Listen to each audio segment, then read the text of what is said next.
Hello बच्चों, आज हम लोग पढ़ेंगे crystal field theory for the bonding in coordination compounds. आप लोगों के रिस्पांस मुझे मिल रहे हैं और जिससे मुझे समझ में आ रहा है कि मेरे सभी लेक्चर वीडियोस आप लोगों को उसके सभी टॉपिक्स आप लोगों को क्लियर हो रहे हैं। ऐसे ही सभी लेक्चर वीडियोस को आप लोग सीरियसली देखिए तो आप लोगों को सभी टॉपिक्स खूब अच्छे से समझ में आ जाएंगे। तो फिर चलिए आज हम लोग देखेंगे क्रिस्टल फील्ड थ्योरी।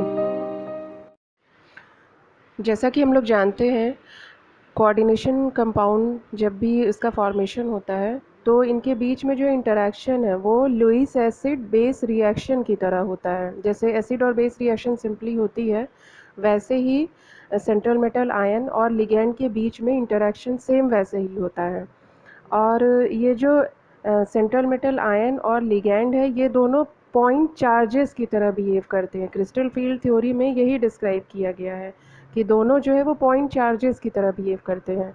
जो सेंट्रल मेटल आयन है वो पॉजिटिवली चार्ज्ड आयन की तरह बिहेव करता है, वो तो पॉजिटिवली चार्ज्ड है ही। लेकिन जो लिगैंड है वो चाहे किसी भी तरह का लिगैंड हो, लेकिन वो नेगेटिवली चार्ज्ड, मतलब नेगेटिवली पॉइंट चार्ज की तरह वो बिहेव करता है।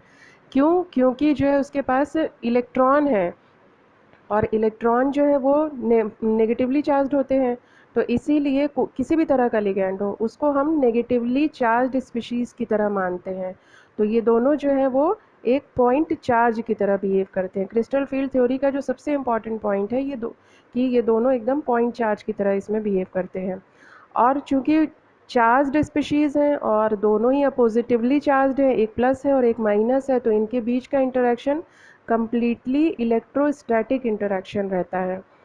जैसा कि प्लस और माइनस चार्ज्ड स्पीशीज़ के बीच में होता है, वैसे ही कम्प्लीटली इलेक्ट्रोस्टैटिक रिएक्शन होती है, इंटरेक्शन होता है इसमें। अब जो है जो लिगैंड के इलेक्ट्रॉन हैं, ये तो आप लोग जानते ही हैं कि जो लिगैंड के इलेक्ट्रॉन है वो सेंट्रल मेटल आयन के एम्प्टी हाइब्रिडाइज डी ऑर्बिटल में आकर के फिल हो जाते हैं।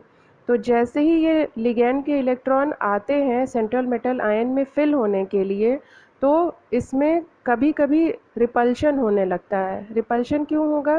क्योंकि जो सेंट्रल मेटल आयन के पास भी तो इलेक्ट्रॉन ही है ही, तो उसके अपने इलेक्ट्रॉन और जो लिगैंड के इलेक्ट्रॉन आ रहे हैं दोनों नेगेटिवली चार्ज्ड हैं, तो इसीलिए उनमें रिपल्शन होने लगता है। इस रिपल्शन के कारण जो ये ऑर्बिटल्स हैं, सेंट्रल मेटल आयन के जो ऑर्बिटल्स हैं उनकी एनर्जी कुछ बढ़ जाती है, और एनर्जी बढ़ने के कारण जो डी ऑर्बिटल्स हैं उनमें स्प्लिटिंग हो जाती है। यही क्रिस्टल फील्ड थ्योरी का जो सबसे मेन पॉइंट, मतलब जो की पॉइंट है स्प्लिटिंग का, क्रिस्टल फील्ड थ्योरी स्प्लिटिंग जो इसमें होती है वो इसी कारण होती है कि जो लिगैंड आ रहा है उसके इलेक्ट्रॉन और जो सेंट्रल मेटल आयन का इलेक्ट्रॉन है दोनों के बीच में रिपल्शन होता है, and due to that repulsion there is splitting in the d orbitals, और ये डी ऑर्बिटल्स स्प्लिट होकर के टू पार्ट्स में डिवाइड हो जाते हैं। तो चलिए देखते हैं कि कैसे स्प्लिटिंग होती है और किस तरह से ये दो पार्ट्स में डिवाइड होते हैं और कौन कौन से ऑर्बिटल्स बनते हैं। अब ये देखिए देखिए इस इमेज में हमने ये दिखाया है कि कैसे सेंट्रल मेटल आयन और लिगैंड्स पॉइंट चार्जेस की तरह बिहेव करते हैं, कैसे हम इनको एज अ पॉइंट चार्ज मान करके चलते हैं। देखिए सेंटर में, एकदम सेंटर में जो है वो सेंट्रल मेटल आयन है और उसके चारों तरफ जो है वो सारे लिगैंड्स हैं। तो सेंटर में प्लस चार्ज स्पीशीज़ है और चारों तरफ माइनस चार्ज वाली स्पीशीज़ है। अब पहले हम लोग ये समझेंगे कि ये सेंट्रल मेटल आयन के जो डी ऑर्बिटल्स हैं ये कैसे होते हैं, कैसे दिखते हैं, और 3D स्पेस में इनका ओरिएंटेशन कैसा होता है। तो जैसा कि आप लोग पहले भी पढ़ चुके हैं और जानते भी हैं कि डी ऑर्बिटल जो होते हैं वो 5 तरह के होते हैं। डबल डंबल शेप होता है, लेकिन ये जो इनका डबल डंबल है वो कैसे ओरिएंटेड रहता है, 3D स्पेस में कैसे ओरिएंटेड रहता है, ये हम लोग पहले देखेंगे। तो चलिए देखते हैं। अब चूँकि 5 तरह के डी ऑर्बिटल्स होते हैं, 5 में से 3 जो है वो d x y, y z और डी जेड एक्स होते हैं, और जो बाकी के 2 हैं वो d x square minus y square और डी जेड स्क्वायर, ये 5 तरह के हैं।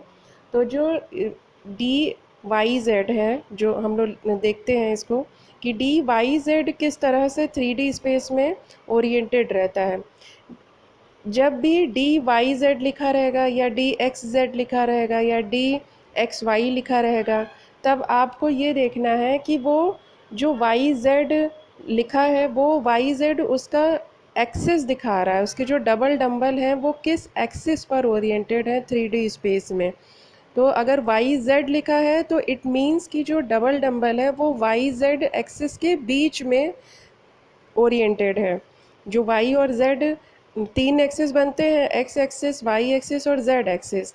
तो अगर डी वाई जेड लिखा है तो आप जो इमेज में भी देखिए डी वाई जेड लिखा है, तो जो डबल डंबल है वो वाई एक्सिस और जेड एक्सिस के बीच में ओरिएंटेड है, उसका जो कॉर्नर बनता है उस कॉर्नर्स में ओरिएंटेड रहते हैं।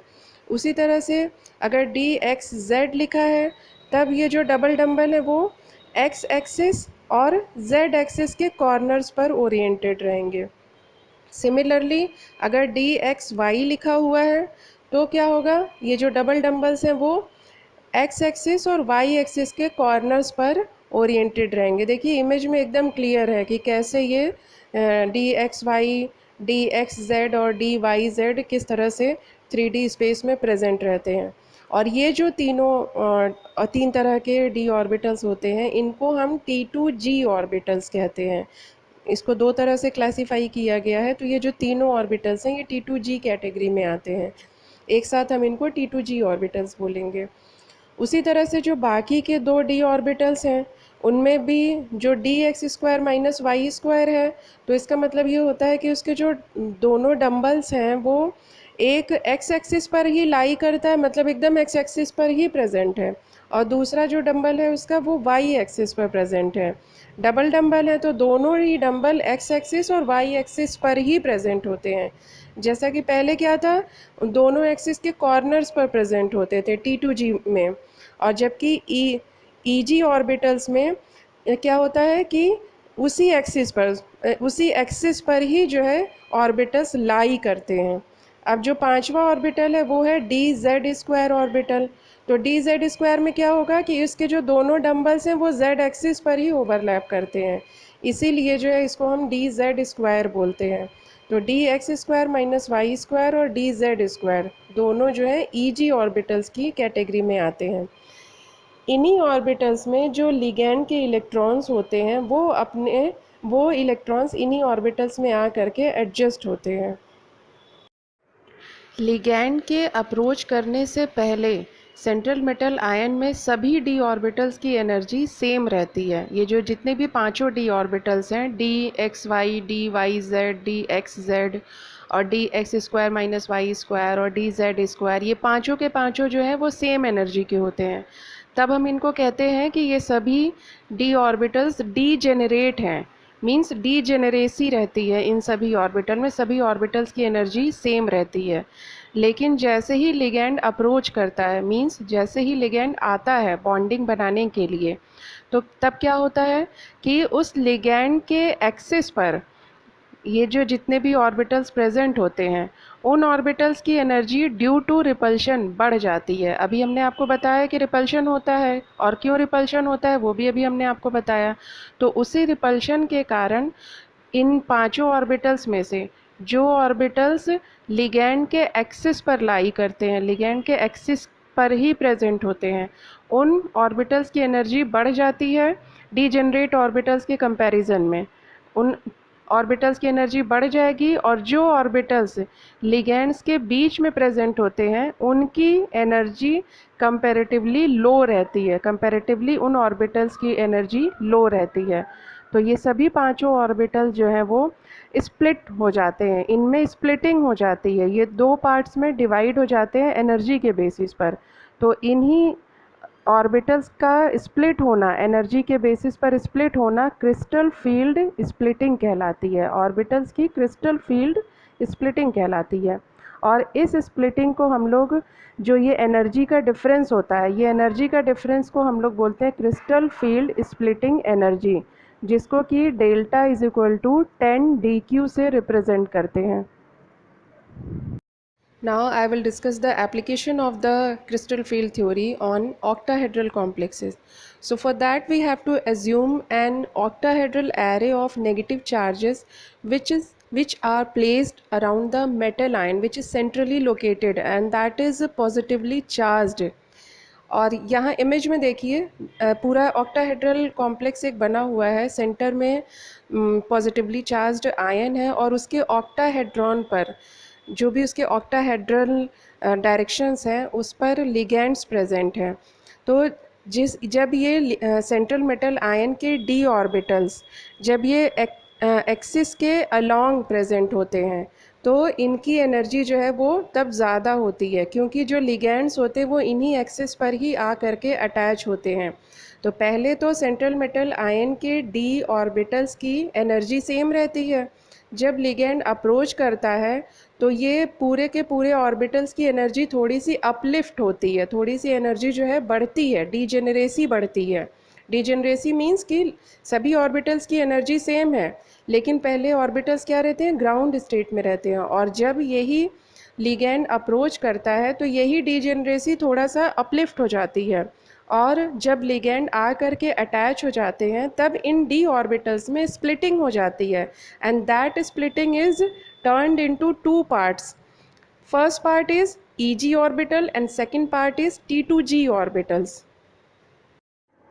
अब देखेंगे कि कैसे लिगैंड के अप्रोच करने पर इन डी ऑर्बिटल्स में स्प्लिटिंग होती है।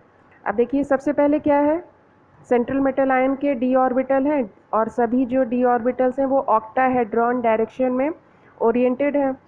तो जब लिगैंड अप्रोच करता है तो जो सेंट्रल मेटल आयन के दो डी ऑर्बिटल्स हैं dz² और दूसरा dx² माइनस y², ये दो ऑर्बिटल्स की एनर्जी हाई हो जाती है लिगैंड्स के अप्रोच करने पर। क्यों हाई हो जाती है, क्योंकि अब देखिए ध्यान से देखिए इमेज में, ऊपर देखिए एनर्जी हाई हुई है तो इसीलिए इसको हमने ऊपर लिखा हुआ है, dz² और dx² माइनस y² को ऊपर लिखा हुआ है, क्योंकि इसकी एनर्जी पहले जो ग्राउंड स्टेट में था पूरा का पूरा कॉम्प्लेक्स तो उसकी जो पूरी डीजेनरेट ऑर्बिटल्स की एनर्जी से ज़्यादा है, इसलिए ये ऊपर लिखा हुआ है। तो dz² को देखिए, ये आपको पहले ही पता है कि ये z एक्सिस के अलोंग उसी पर अलाइन करते हैं, z एक्सिस पर ही ये अलाइन करते हैं ये ऑर्बिटल्स। और चूंकि z एक्सिस पर अगर लिगैंड प्रेजेंट है और ऑक्टाहेड्रल कॉम्प्लेक्स होगा तो z एक्सिस पर लिगैंड प्रेजेंट होगा ही, तो z एक्सिस पर ऑर्बिटल भी है और उसी z एक्सिस पर लिगैंड भी है। तो जो ऑर्बिटल है उसके अंदर भी इलेक्ट्रॉन्स प्रेजेंट है और जो लिगैंड है वो तो इलेक्ट्रॉन्स लेकर के आया ही है। तो इन दोनों के इलेक्ट्रॉन्स के बीच में रिपल्शन, इलेक्ट्रोस्टैटिक इंटरैक्शन होता है विच इज़ अ रिपल्शन। तो due to that repulsion the energy of this dz² orbital goes high in comparison to the degenerate orbital, degenerate d orbital. Similarly देखिए dx² माइनस y² है, तो जो dx² है वो x axis और y axis पर ये ऑर्बिटल्स प्रेजेंट हैं। इमेज में देखिए x एक्सिस पर दिख रहे हैं ऑर्बिटल्स और y एक्सिस पर ऑर्बिटल्स दिख रहे हैं। अब ऑर्बिटल्स भी उन्हीं एक्सिस पर हैं और जो लिगैंड आ रहा है वो भी उन्हीं एक्सिस पर है। तो अगेन क्या होगा कि यहाँ पर इलेक्ट्रोस्टैटिक इंटरैक्शन होगा। This interaction is repulsion, repulsion type of interaction. तो रिपल्शन के कारण क्या होता है, हमेशा जब भी रिपल्शन होगा तो एनर्जी हाई ही होगी। तो जब एनर्जी हाई हुई तो डीजेनरेट ऑर्बिटल से एनर्जी इसकी हाई है, इसीलिए इसको हमने ऊपर लिखा हुआ है। तो dz² और dx² माइनस y² ये दोनों जो है एक्सिस पर प्रेजेंट होने के कारण लिगैंड के अप्रोच करने पर इनकी एनर्जी डीजेनरेट ऑर्बिटल से इनकी एनर्जी हाई हो जाती है। अब देखिए xy dyz और dxz में क्या होता है, चूँकि dxy के केस में देखिए ये एक्सिस के अलोंग या फिर एक्सिस पर ही अलाइन नहीं करता है, ये एक्सिस के बीच में प्रेजेंट होते हैं। तो मीन्स लिगैंड से थोड़ा सा डिस्टेंस तो है ही, एक्सिस के दोनों एक्सिस के बीच में प्रेजेंट है, एक्सिस के ऊपर ही नहीं प्रेजेंट है, दोनों एक्सिस के बीच में प्रेजेंट है। तो अब थोड़ा सा लिगैंड से डिस्टेंस हो गया, तो लिगैंड से डिस्टेंस होने के कारण लिगैंड के इलेक्ट्रॉन और डी ऑर्बिटल के इलेक्ट्रॉन थोड़ा सा दूर हो गए। तो दूर होने के कारण इनकी एनर्जी कंपैरेटिवली थोड़ी सी लो हो जाती है डीजेनरेट ऑर्बिटल के कंपैरेटिवली। उसी तरह से dy z की भी एनर्जी लो होती है और dx z की भी एनर्जी लो होती है। तो ये तीनों ऑर्बिटल्स जो हैं जब भी लिगेंड अप्रोच करता है तो ये पांचों ऑर्बिटल के 2 सेट बन जाते हैं और ये पांचों ऑर्बिटल में स्प्लिटिंग हो जाती है। तो 2 ऑर्बिटल्स की एनर्जी हाई हो जाती है और बाकी के 3 ऑर्बिटल्स की एनर्जी लो हो जाती है। इसी को हम लोग कहते हैं क्रिस्टल फील्ड स्प्लिटिंग। ऑर्बिटल्स की स्प्लिटिंग हो जाती है due to the approach of ligands and due to the interaction, electrostatic interaction of the ligand's electron and the d orbitals electron। आप लोगों को समझाने के लिए यहाँ पर हमने कोबाल्ट का एक कॉम्प्लेक्स लिया है। 6 लिगैंड्स इससे अटैच हैं, 5 अमोनिया के हैं और 1 नाइट्रो है। 6 लिगैंड्स अटैच होने के कारण ये क्या होगा, ये ऑक्टाहेड्रल कॉम्प्लेक्स बनेगा। तो जैसे ही पहले जब सिर्फ कोबाल्ट आयन रहता है तो इसके क्या होंगे, पांचों ऑर्बिटल्स डीजनरेट कंडीशन में रहेंगे, डीजनरेसी रहेगी पांचों ऑर्बिटल्स में, मींस कि सभी ऑर्बिटल्स की एनर्जी सेम रहेगी। लेकिन जैसे ही ये लिगैंड्स अप्रोच करना शुरू करते हैं कोबाल्ट आयन को, तो इसके पांचों ऑर्बिटल्स क्या होते हैं, इनमें स्प्लिटिंग स्टार्ट हो जाती है, स्प्लिटिंग हो जाती है और ये ऑर्बिटल्स 2 सेट में डिवाइड हो जाते हैं, एक T2G सेट और दूसरा EG सेट।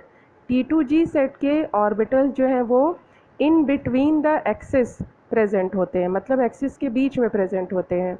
तो ये लिगैंड के डायरेक्ट कांटेक्ट में नहीं आते हैं, इसीलिए इनकी एनर्जी डीजेनरेट ऑर्बिटल्स की एनर्जी के कंपैरेटिवली लो रहती है और ये स्टेबलाइज हो जाते हैं, इनमें स्टेबिलिटी आ जाती है।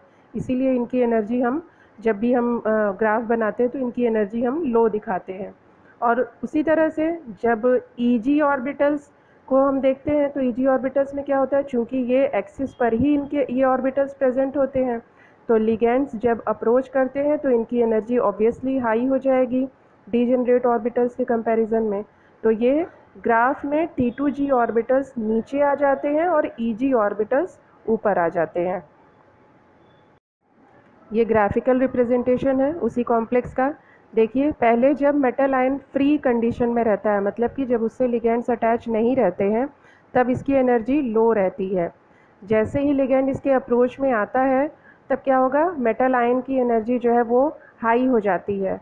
लेकिन यहाँ पर अभी भी सारे के सारे डी ऑर्बिटल्स की एनर्जी सेम रहती है, मतलब कि डी ऑर्बिटल्स डीजनरेट कंडीशन में रहते हैं। लेकिन जब मेटल आ करके अटैच हो जाता है और बॉन्डिंग बनाता है तो उस कंडीशन में क्या होता है कि ये जो डी ऑर्बिटल्स हैं वो उनमें स्प्लिटिंग हो जाती है और वो डी ऑर्बिटल्स 2 पार्ट्स में डिवाइड हो जाते हैं, T2 सेट और EG सेट में। T2G सेट की एनर्जी लो हो जाती है in comparison to the degenerate orbitals और EG सेट की एनर्जी हाई हो जाती है डीजनरेट ऑर्बिटल्स के कंपैरिजन में। रीज़न इसका आपको समझ में आ ही गया होगा। तो जब भी हम उसका ग्राफिकल रिप्रेजेंटेशन बनाते हैं तो ऐसे ही बनाते हैं। अब हम लोग टेट्राहेड्रल कॉम्प्लेक्सेस में क्रिस्टल फील्ड थ्योरी का एप्लीकेशन देखेंगे। इसको समझने के लिए सबसे पहले आप लोगों को टेट्राहेड्रल कॉम्प्लेक्सेस के स्ट्रक्चर को समझना पड़ेगा। एक क्यूब को इमेजिन करिए, क्यूब के सेंटर में एक सेंट्रल मेटल आयन होगा और इसके जो कॉर्नर्स हैं तो ऑल्टरनेट कॉर्नर्स पर इसके लिगैंड्स प्रेजेंट होंगे। मींस कि 4 कॉर्नर्स पर तो लिगैंड प्रेजेंट रहेंगे ही और जो बाकी के 4 कॉर्नर्स हैं वो खाली रहेंगे, एम्प्टी रहेंगे। अब क्या होगा, जो सेंट्रल मेटल आयन है उसके जो डी ऑर्बिटल्स हैं उनमें से 2 डी ऑर्बिटल्स EG ऑर्बिटल्स जो है dx² y² वाला और dx² - y² वाला और एक dz² वाला जो ऑर्बिटल है, ये 2 ऑर्बिटल्स जो क्यूब का फेस होता है उसके सेंटर पॉइंट पे प्रेजेंट होते हैं, उसके सेंटर पॉइंट की तरफ ओरिएंटेड रहते हैं, उधर उनकी लोकेशन पाई जाती है। जबकि जो बाकी के 3 ऑर्बिटल्स हैं T2G ऑर्बिटल्स, जो कि है dxy dyz और dzx ऑर्बिटल्स, ये जो ऑर्बिटल्स हैं ये जो क्यूब के एजेस होते हैं उन एजेस के सेंटर पॉइंट पे पाए जाते हैं। तो अगर आप इसका स्ट्रक्चर देखिए तो इससे क्लियर हो जाएगा कि जो T2G ऑर्बिटल्स हैं वो जो है वो लिगैंड्स के थोड़ा वो पास में रहते हैं, इस वजह से उनकी एनर्जी हाई हो जाती है। जबकि जो EG ऑर्बिटल्स हैं वो थोड़ा सा लिगैंड से सेपरेटेड रहते हैं, थोड़ा सा लिगैंड से दूर रहते हैं, जिससे कि उनकी एनर्जी कंपैरेटिवली लो रहती है।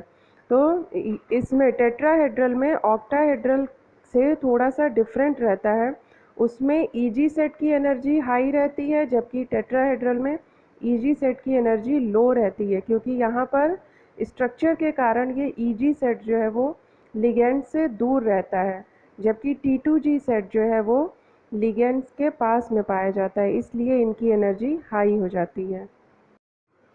ये एक ग्राफिकल रिप्रेजेंटेशन दिया है।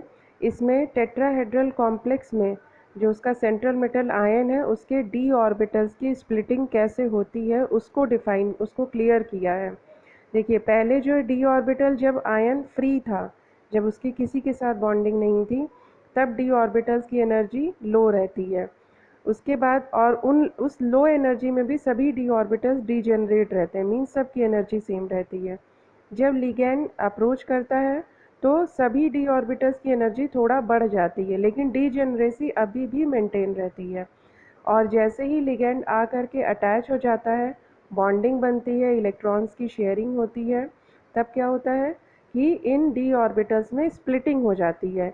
ईजी ऑर्बिटल्स जो कि लिगैंड से थोड़ा सा डिस्टेंस पे हो रहते हैं, उन ऑर्बिटल्स की एनर्जी लो हो जाती है in comparison to the T2G orbitals जो कि लिगैंड्स की क्लोज विसिनिटी में रहते हैं, इसलिए उनकी एनर्जी हाई हो जाती है। इसको इस ग्राफिकल रिप्रेजेंटेशन से हम लोग समझ सकते हैं। Crystal field splitting tetrahedral complexes में भी होती है और ऑक्टाहेड्रल कॉम्प्लेक्सेस में भी होती है, लेकिन टेट्राहेड्रल कॉम्प्लेक्सेस में क्रिस्टल फील्ड स्प्लिटिंग कम होती है। मींस जो दो डी ऑर्बिटल्स हैं उनके बीच की जो स्प्लिटिंग है, मींस उनके बीच का जो एनर्जी गैप है वो कम रहता है in comparison to the octahedral complexes. उनमें जो ऑक्टाहेड्रल कॉम्प्लेक्सेस में जो दो सेट बनते हैं डी ऑर्बिटल्स के, उनके बीच का एनर्जी गैप ज़्यादा रहता है उनके बीच की, इसीलिए हम लोग कहते हैं कि उनकी स्प्लिटिंग ज़्यादा होती है। ऐसा इसलिए होता है क्योंकि ऑक्टाहेड्रल और टेट्राहेड्रल को जब देखिए तो टेट्राहेड्रल में से अगर टेट्राहेड्रल कॉम्प्लेक्सेस में या टेट्राहेड्रल जो सेंट्रल मेटल आयन है उसमें दो बॉन्ड हम और ऐड कर दें तो ऑक्टाहेड्रल बन जाएगा। तो यही जो उसके दो बॉन्ड्स बनते हैं, उसके जो दो ऑर्बिटल्स रहते हैं उन बॉन्ड को बनने के लिए, वो ऑर्बिटल्स उन्हीं एक्सिस पर ही लाई करते हैं, एकदम उसी एक्सिस पर ही प्रेजेंट कर होते हैं जिस पे कि लिगैंड अटैच होता है। तो इस कारण रिपल्शन जो है वो बहुत ज़्यादा मैक्सिमम रिपल्शन देखने को मिलता है, जिसके कारण कि ईजी सेट की एनर्जी बढ़ जाती है, जिसके कारण कि स्प्लिटिंग बढ़ जाती है, और स्प्लिटिंग के कारण उनके बीच का जो दो सेट्स हैं डी ऑर्बिटल्स के, उनके बीच का एनर्जी गैप बढ़ जाता है। इसमें ग्राफिकल रिप्रेजेंटेशन में देखिए, ऑक्टाहेड्रल कॉम्प्लेक्सेस का एनर्जी गैप ज़्यादा है, जबकि टेट्राहेड्रल कॉम्प्लेक्सेस का एनर्जी गैप कम है। ये जो एनर्जी गैप है इसको ही हम बोलते हैं क्रिस्टल फील्ड स्टेबलाइजेशन एनर्जी। तो यहाँ पर ये पॉइंट नोट कर लीजिएगा आप लोग कि स्प्लिटिंग दोनों में ही होती है, लेकिन टेट्राहेड्रल कॉम्प्लेक्सेस में स्प्लिटिंग कम होती है, इसकी क्रिस्टल फील्ड स्टेबलाइजेशन एनर्जी कम होती है, जबकि ऑक्टाहेड्रल कॉम्प्लेक्सेस में स्प्लिटिंग ज़्यादा होती है और इसकी क्रिस्टल फील्ड स्टेबलाइजेशन एनर्जी भी ज़्यादा रहती है।